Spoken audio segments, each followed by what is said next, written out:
Going on, everyone? John Matrix here. Hope you're having yourselves a wonderful day wherever you're watching this. We're going to be jumping into some Warhammer fantasy here with Pancreas No Work again. We're going to check out Skaven weapons, the worst kind of creativity. So yeah, you know, I know the Skavens have all kinds of interesting stuff. Rattling gunners, warp globadiers, they have warp nukes. Well, you know, they got all kinds of crazy stuff. So I'm interested to see, I guess, going in a little more depth on the different weapons they create, the different kinds of mutations they've created with their warp stone, etc., etc. So we'll see, I guess, how far we dive into that here with Pancreas No Work. So yeah, links will be down below in the description. As always, to the original video without my commentary and reaction, and to Pancreas No Work channel. Excuse me. And yeah, like I said, links down below to his channel without my commentary and reaction, and to you know, his channels. Please do me a favor, check out his channel, and if you enjoy this video as we go through it, be sure to give it a like. Hit that sub button on his channel if you enjoy his content. Check out any kind of sponsorships he's got going on, his Patreon, his YouTube memberships, if you want to take your support to his channel to the next level. If you'd like to join us when I do these reactions live with my YouTube members, as I am doing right now, there's a join button underneath the video, as well as a link in the description to the YouTube membership benefits and tiers that I have to offer. So if you would like to take your support for my channel to the next level, you can take a look at that stuff and see if it would have any interest for you.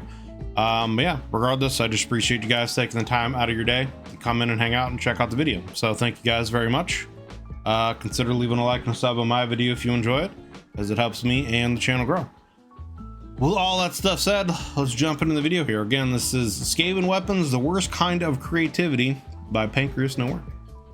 The Skaven, a wonderful race of the worst beings possible, led by a council of somehow worse rats, and then topped off by worshipping a god that's even more the worst. Every last one of them is a monster, and out of all the ones you can say to have something resembling decent qualities, which can be counted on one hand, none of them would make the Skaven an actual good person. These quote-unquote virtuous rats might appreciate other Skaven as a tool, but not really as a being. And for most of them, the Skaven by your side isn't a comrade to appreciate and watch your back. He's a threat to be wary of, and if you can help it, shove in the line of fire. Or even better, have him killed well before you reach the front lines. There's plenty of ways to achieve this. Having him implicated in a plot to overthrow another important Skaven is a great way to get rid of your rivals, and if that or any other clever schemes fail to work, you can always just stab them. But that— which, I mean, in doing so, will probably get yourself suspected as someone, you know, as being a problem, get yourself killed as well, you know? It's hardly productive. Offing a rival only gets rid of things. It gets rid of the rival, but also any use you can wring out of them before they die. Why not use them as target practice for a new weapon? Or better yet, have him hold the weapon. At the experimental stage, it'll probably blow up and leave the living target unscathed. Or even better still, turn him into a weapon. You think that exposable infantry are the only way Skaven throw the lives of their lessers away? Buddy, that is the tip of the iceberg. The Skaven have all sorts of weapons, creations, and abominations, and all of them were the result of countless Skaven slaves dying to let them be made. So join me today as we look at some of the standout Skaven creations, be they technological, biological, or even both. Don't worry though, all of them are the ultimate human rights violation. But before we start the video, are you perhaps a bit hungry? That's, again, yeah, check out all of his stuff for his sponsorships, his Patreon, etc. if you want to take your sport to the next level. But we're going to jump ahead and just get into the video. Now then, go gadget rattling gun. Oh lord, the predator scene here.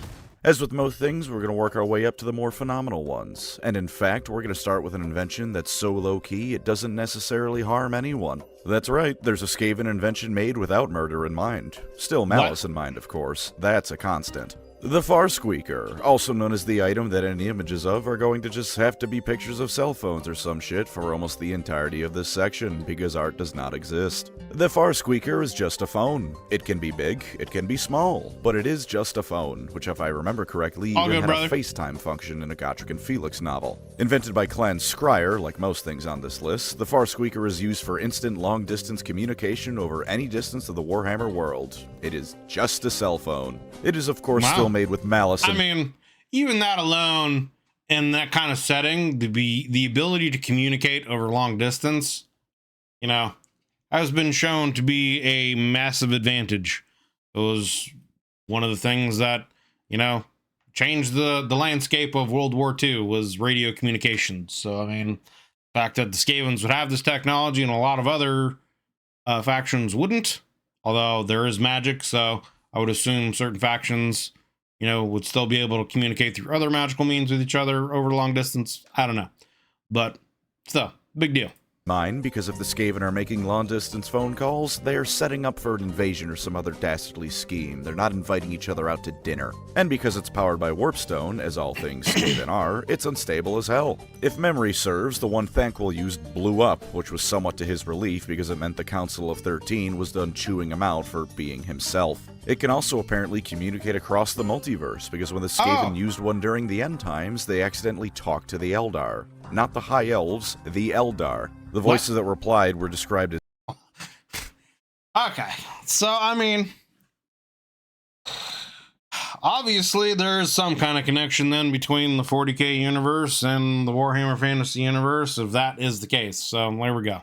Elves but alien sounding, which is the Eldar. You have surely seen an Eldar by this point. They are just space high elves. Although since it just said alien sounding, it could have been the Harlequins or Dark Eldar for all we know. Apparently, if you try hard enough in fantasy, you can FaceTime Eldrad. Pretty much everything in this category is going to be made by Clan Scryer. First off is the humble rattling gun. The rattling gun is exactly what it sounds like. Imagine a Gatling gun, but the person at GW who designed this was probably giggling the entire time they were pitching it to everyone else with a name like that. What you do is you get one rat to hold the ammo and reload the thing, one rat to hold the gun itself and the crank, and then they point vaguely in the direction of the enemy and start firing. It can... Which, in the total of Warhammer games, it's honestly pretty sick, you know, having several squads of rattling gunners just mow down infantry that's charging you. Fire about 100 or so rounds a minute on average, which is actually a decent bit slower than the original Gatling gun. And in Vermintide, they're rather annoying at times. If one of those rattling gunners actually gets set up on you in a situation where you can't get to them, they can mow you down pretty quick. Which, based on a glance at the first page of Google, could fire about 200 to 300 rounds a minute. Given that fantasy is set in an era of pike and shot weaponry, this thing might as well be the barrel of an A10 Warthog for the amount of it's putting out. The original Gatling gun also didn't have the advantages of being able to be carried by hand, nor did it fire bullets of solidified hell energy at people, so there's also that benefit. A single rattling gun is the sort of thing that could in theory destroy an entire platoon of another faction's standard infantry, and for once I will say this is the sort of thing that even the elves can't just deflect away from themselves. Can they deflect the first bullet? Oh yeah, sure. Swordmasters of Hoeth are cracked. Can they deflect the 99 after it is where the problem lies, to say nothing of the fact that there is never just one rattling gun shooting at you. I mean, for a while they were sold in kits of 2, and now they're sold in kits of 3, so on the tabletop at least you were forced to contend with 2 at a minimum. In what you will notice as a running theme for everything Skaven produced, this thing is hardly the poster child for reliability. The crank might get stuck, the ammo might jam, it may just fall apart, and of course, it might blow up in the face of the rats wielding it. Warpstone is the most volatile substance in Warhammer, as is fitting for something that's solidified chaos. The rats wielding it run the risk with every shot that the thing's gonna blow up in their faces. That being said, it's interesting too, right? That like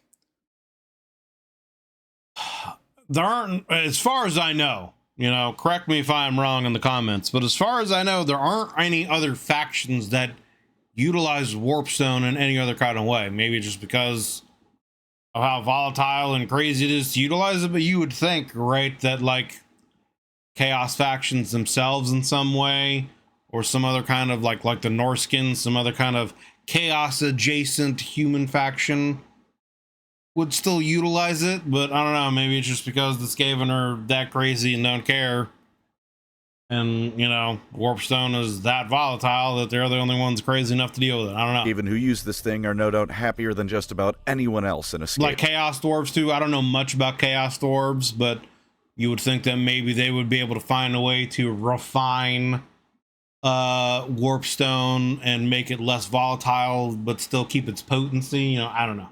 Anyway, an army. The risk of this thing blowing up is far better than the guaranteed death of being the first clan rat to engage the enemy in melee, and at least in 4th edition AOS, each gun fires 3d6 shots at the enemy. That means you can hang tight in the back line and fire away. It is a shame that you can't overcharge them anymore, though. That was a fun mechanic that gave the Skaven more flavor, which is presumably why it got cut. Anyone who complains about the issue of that being unbalanced can go to hell. No one plays Skaven for their competitive status. We play Skaven because funny rat guys. There are two main other variants of the rattling gun, which is pattern repeated for another weapon we'll be talking about. The first is the rattling warp blaster. It's a rattling gun on a little wheeled platform pushed around by other Skaven while one of them sits on a chair and shoots. This thing, thankfully, does still have the more warpstone bullets ability that normal guns have had taken away from them, which means you can double your shots if you don't mind the possibility you'll blow up. You should be doing this at every possibility, because even if it blows up, you both doubled your firepower and had a fun time doing it. The final variant comes to us from Vermintide, where a single storm vermin can hold one rather than requiring two rats to carry it. It does far less damage than a normal rattling gun, but as a trade-off, only one rat needs to hold it. That rat is more mobile, and it fires far faster. Using one of these well in versus mode can either pin an enemy team down while someone else moves into position, or if you line your shots up right, you can mulch through their health after. I still have yet to try the verse mode in Vermintide. It's something that I was waiting for a long time, and I hope it's something that they eventually add in Darktide, because the verse mode in Darktide would be dope as well. And I just feel like it would extend the life of a lot of these games. And I just, don't see why it would be something that you wouldn't want to add. So, but anyway. For enough time. Rattling guns are overall probably the Skaven weapon that puts the user at the least amount of risk, and they're probably, again, the happiest weapons team around. Know. Out of all the ways a rattling gun can break, I'd wager they have the least destructive potential ways to do so. A jammed gun doesn't always just explode in your hands. A jammed flamethrower is perhaps worse, given Skaven engineering.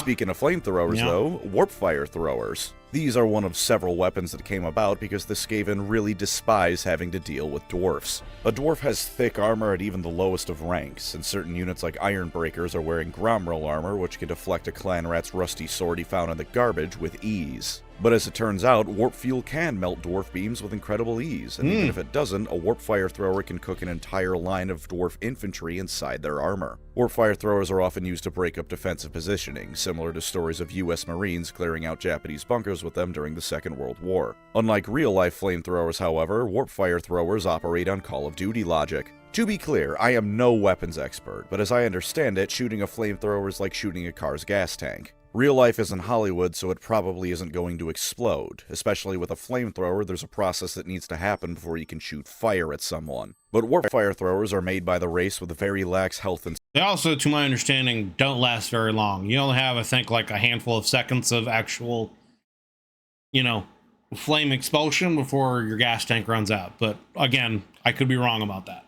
Safety protocols and powered by the ever-present warpstone. If an Imperial rifleman gets a lucky shot off, he can start a chain reaction across a unit of these things that leaves them all dead. Nevertheless, this is once again seen as a better option than being a melee clan rat, because at least you're distance a bit away from the enemy, burning them alive. They fail all the time and kill their operators as often as the enemy they kill, but they're so effective when they work that no one's gonna care about that. Let loose with the fires of hell and pray to the horned rat he isn't gonna find you exploding funnier than the enemy being lit on fire. As with the rattling gun, there's also a one-handed variant in Vermintide, and in another similar vein, you can't overcharge it at the risk of blowing yourself up in Age of Sigmar anymore because Skaven players are oppressed. This thing in Vermintide Versus can also be a brutal killing machine, although I have to say I much prefer the rattling gun. The warp fire thrower does more damage and can hit the entire enemy team if they're grouped up, but you have to get closer to the enemy to do that. I'm playing a Skaven, man, I don't want to do that. I want the other assholes on my team to be up close and personal. All of these weapons so far have one big problem though, and it's that they're bulky and obvious weapons that can be dealt with by taking cover. There's no disguising a rattling gun. It's pretty obviously a gun, even if the specifics of it might be beyond the infantryman looking at the thing. Not to mention the noise it makes when it's shooting at you. It fires and you're good.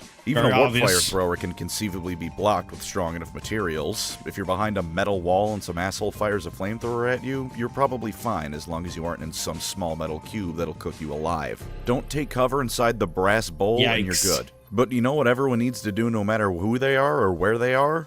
Breathe. Enter the second weapon great for murdering dwarves in particular, the poison globe. It's honestly the least complicated invention on this list. It's just a glass ball filled with poison gas. The Skaven who throw it at the enemy wear gas masks and protective clothing, but the poison can still kill them. And yes, this thing is normally thrown. Isn't that the best kind of Interesting. So even with their protection and gas mask and everything, the gas can still kill them. I mean, I guess that could happen in real life too, right? Like during World War I, when, you know, chemical warfare and, you know, gas stuff was used quite a lot during trench warfare, you know.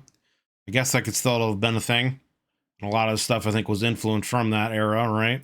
Chemical weapon? The kind where you just huck it and hope the wind isn't blowing in your direction? Because as you could expect, aside from the glass ball this thing is contained in being as fragile as, well, glass, this weapon can be defeated by a strong gust of wind. That being said, and while the clothing of a globadier is very obvious and recognizable, there's only so much that can be done if conditions favor the rat. You need to breathe. The poison globe turns the air to poison. Maybe you think you can hold your breath, but if you're in active combat, you're probably going to be huffing and puffing from the exertion. And if you think being in close quarters combat with the other Skaven means they aren't going to throw the globes at you anyway, you're a damn fool. And if you're in an enclosed building, just forget about it. In one of the Gotrek and Felix books, a dwarf is in an outpost and hesitates to call the alarm because he knows it'll be certain death from the Skaven all around him. He does so anyway because he's a true Dowie, and then his little cutscene ends with poison filling the room, if I remember correctly. It's warpstone-based poison too, because of course it is, so even if you somehow survive, get ready to mutate a little bit, buddy. Yep. Since the crucial flaw of this weapon is that the range is however far some malnourished rat can throw it, the Skaven decided to come up with a way to improve upon the design.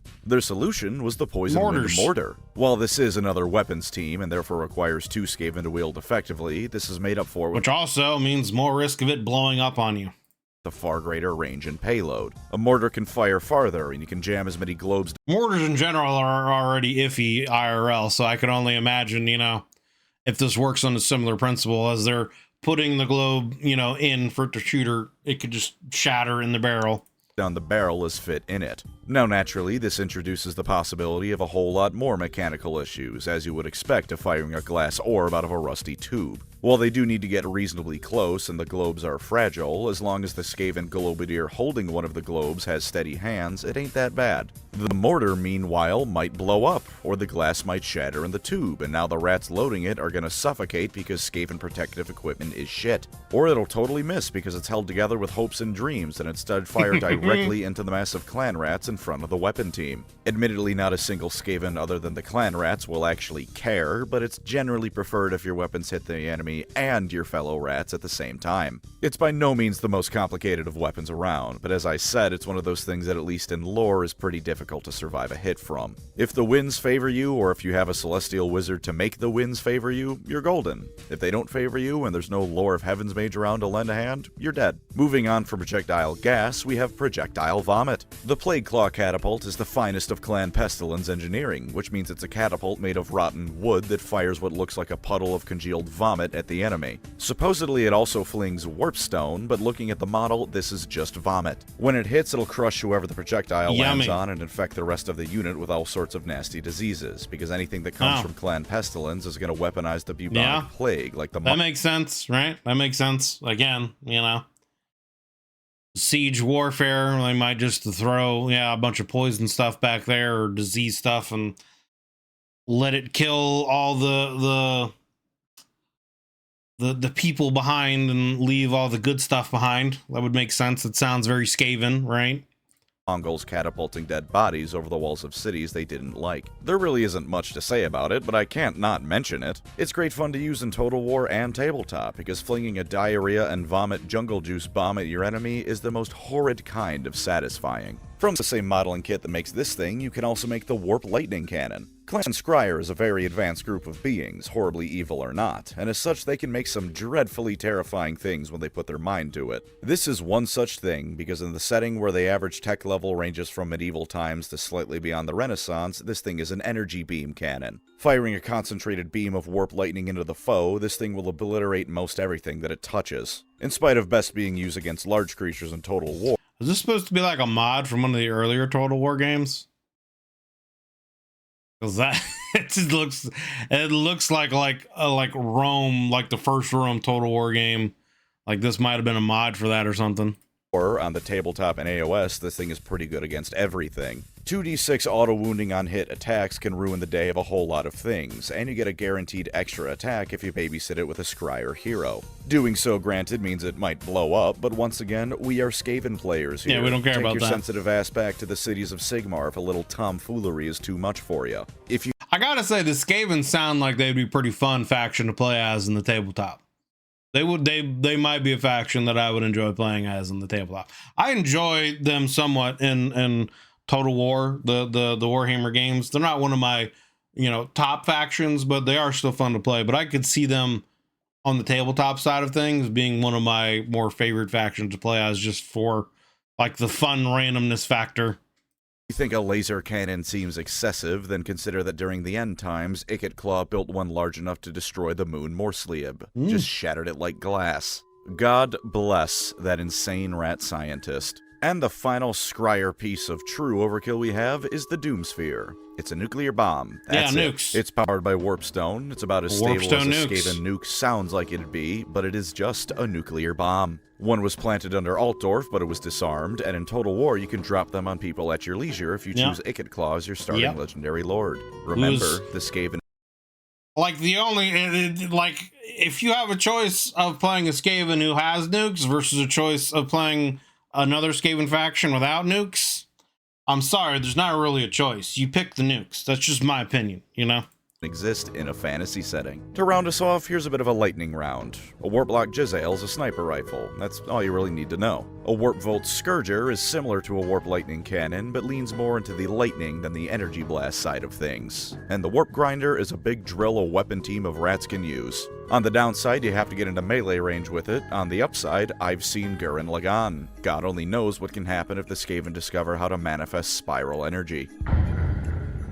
Yeah, exactly. But though Clan Scryer makes all sorts of wonderful technology, they're not the only ones making weapons. They're just the ones that make weapons that aren't alive. Clan Moulder has quite the impressive display of horrific things to deploy to the battlefield as well, because they are the biological division of Skaven society. What happens when you rip a person apart piece by piece? Guys. What happens when you replace the parts you ripped off with parts you ripped off an ogre? What happens when you add warpstone to the resulting abomination? All of these questions and more Clan Moulder seek to answer, so they can find the perfect specimen to throw at people who bother them. One small thing they make use of is giant rats. Small on the scale of the atrocities committed here, of course. These things are about the size of large dogs. Their purpose is therefore largely the same as war dogs. They can be used to sniff out the enemy or jump on top of them and start biting. The Skaven can also deploy rat swarms, which are a lot less impressive individually, but when 200 rats swarm you and start nibbling on your bits, the terror will strike regardless. These things are absolutely kept in horrid conditions to make them extra vicious when it's time for battle, because even when biological augmentations aren't strictly speaking involved, these things are still horrid.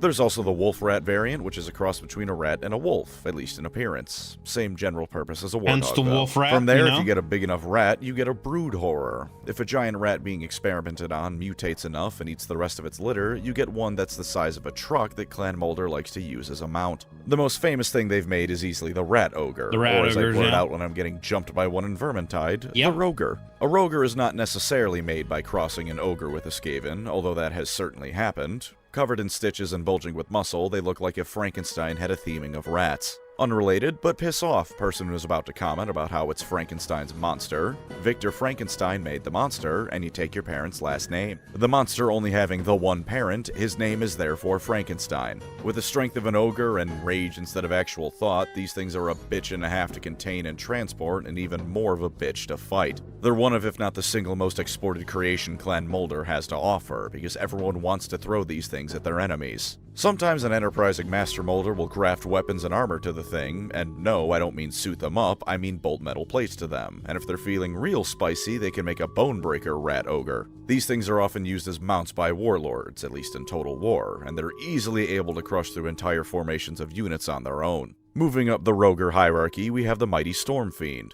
It's not always that the Skaven fight each other. They do sometimes cooperate, even if they're cooperating with the intent of either using the end product against one another or trying to take the credit for the group project all to themselves. In one such case, Clan Scryer and Moulder looked at a rat ogre one day and thought, what if it had a gun? And that is how we got Stormfiends. Initial testing was a bit of a swing and a miss because while rat ogres... you got a rat ogre, give him a rattling gun.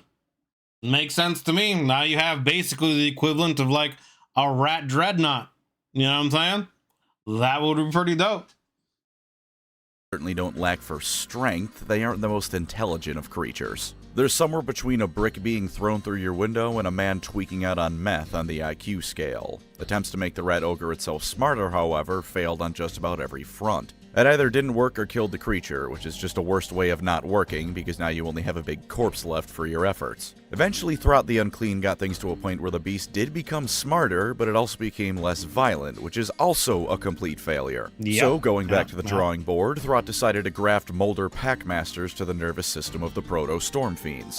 This did allow the creature to control weapons and gain intelligence, since they were in a really messed up way being puppeted by the Packmaster, but the Packmasters were about as happy as you'd expect with this arrangement and tended to make their grievances known rather violently. Frustrated but refusing to give up, Throt decided that if he couldn't make the rat ogre smarter, and grafting someone onto it usually resulted in an impromptu fistfight with them, he decided to just grow his own Skaven. Somehow creating his own breed of Skaven that were semi-docile with massive brains, he fused them with the rat ogres he had and awaited the results. And it worked perfectly. The rat ogre, though still intensely violent, could be briefly controlled through the mini-rat on its back. When Throt had to figure out what weapons to give it to make it noticeably more deadly, Ikit came around and proposed they work together. Initially, neither side were happy with the agreement, and Ikit only proposed it because he needed to make something good to appease his superior. But they were surprisingly great partners, as Throt and Ikit's genius in their respective fields, as well as surprising insight into each other's, saw the now completed Storm Fiends armed with the finest weaponry Clan Scryer had to offer. On the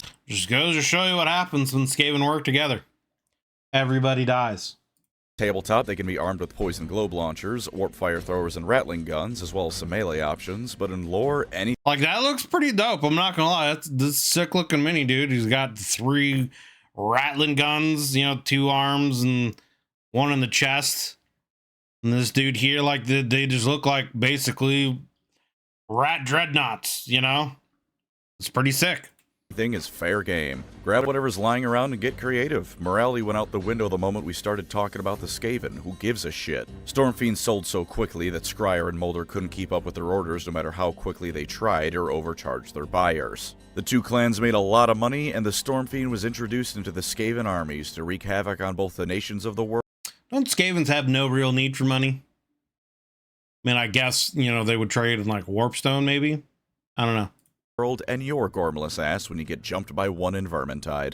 And the final tier of Rat Ogre is a unique one. Grey Seer Thanquol is no mere rat. He is the greatest Skaven to ever live. He, of course, requires only the greatest of Rat Ogre to ever live for his own personal mount. Initially, these were largely Clan Moulder creations, but after the introduction of the Storm Fiend, we see the Bone Ripper he now rides into battle to this day. A towering monster with 4 arms and weapons on each to match its size, there's almost nothing that can defeat this thing. In theory. In practice, a Bone Ripper's life expectancy can be measured in hours. Gotrek and Felix have a habit of butchering them whenever Thanquol brings one along, and if I'm remembering correctly, Thanquol ended up eating at least one of them. But in spite of this, a Bone Ripper is to Rat Ogres and Storm Fiends what the Ultramarines are to Space Marines, and should be respected and feared as the greatest threat of all on the battlefield. Right until the 4-foot-tall death-bound hurricane that is Gotrek Garrison rolls up. Then you can safely assume it's going to die quickly. There are a couple of other creations of Clan Moulder as well. A Chimerat is a horrid fusion of a Hydra and Rat, for instance. What? There's also the Brood Terror from Age of Sigmar, and to be honest with you, I have no idea what I'm looking at here.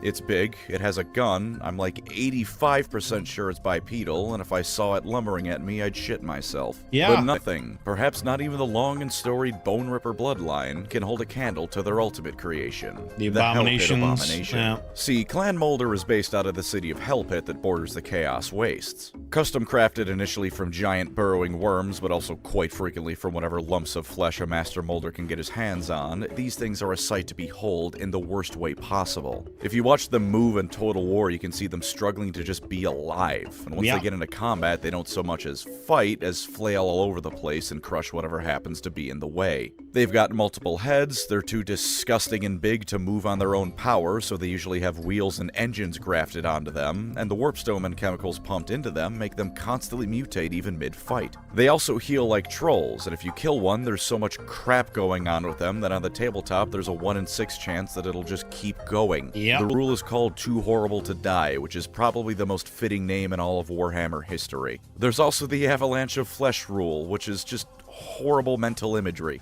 Hellpit abominations as models are rather tragically small nowadays compared to how the game has progressed. If there's anything in the Skaven range that still drastically needs an update, it's these bad boys. These things in Total War can fistfight dragons. They should be at least the size of an Imperial Knight in my opinion. Maybe they can make 2 versions. Keep the present one as a lesser version, and the new and improved model can be the Hellpit Atrocity or something like that. I hope you don't think I've forgotten about the rat cars. The Skaven have 3 vehicles that I'll be mentioning today, 2 of which are tabletop options, and the third of which is just really funny. The first is the Doomflayer. This is a circular little ball of knives and hatred ridden by a single Skaven designed to crash through dwarf lines. The Skaven, if you couldn't tell, really don't like the dwarfs, and given that they both live underground, it only makes sense a large amount of their resources would be devoted to dealing with the weird things. Exactly. The blades in the middle constantly spin with the wheel, and they're overall fantastic at cutting through even heavier infantry. Not as much as yet another of Claw's inventions, though, the almighty Doom Wheel. Imagine a hamster wheel the size of a moving truck crossed with that thing General Grievous drove in Revenge of the Sith. This thing is going to run you down, because let's be honest with... That's actually like a really good explanation. That actually is.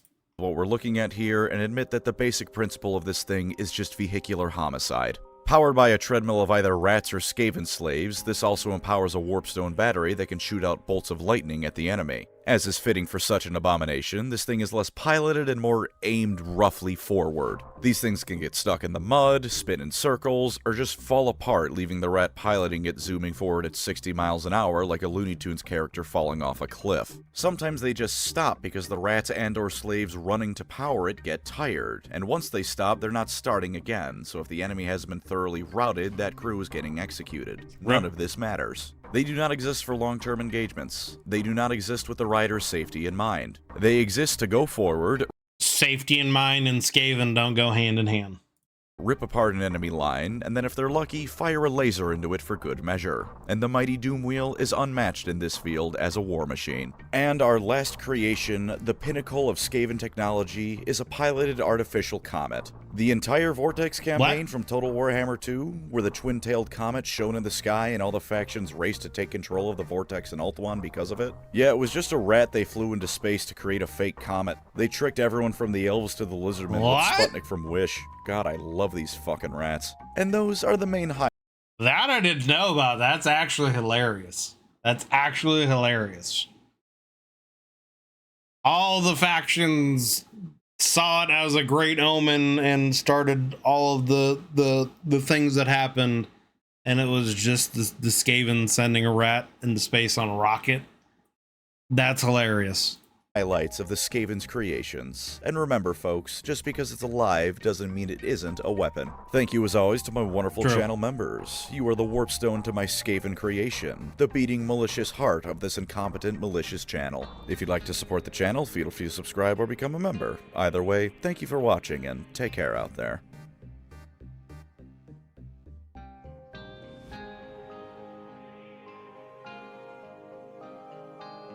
It's quite the list. If you want to add your name to the list, go over to his Patreon and or his channel membership. Check out his stuff. See if you want to take your sport to the next level for his channel.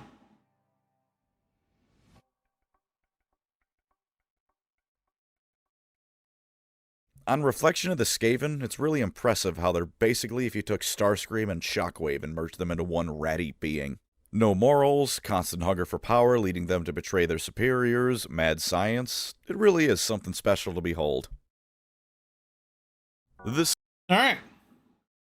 There you have it. Skaven weapons, the worst kind of creativity, by Pancras Nowhere. Links, as always, down below in the description to the original video without my commentary interaction into Pancras Nowhere's channel.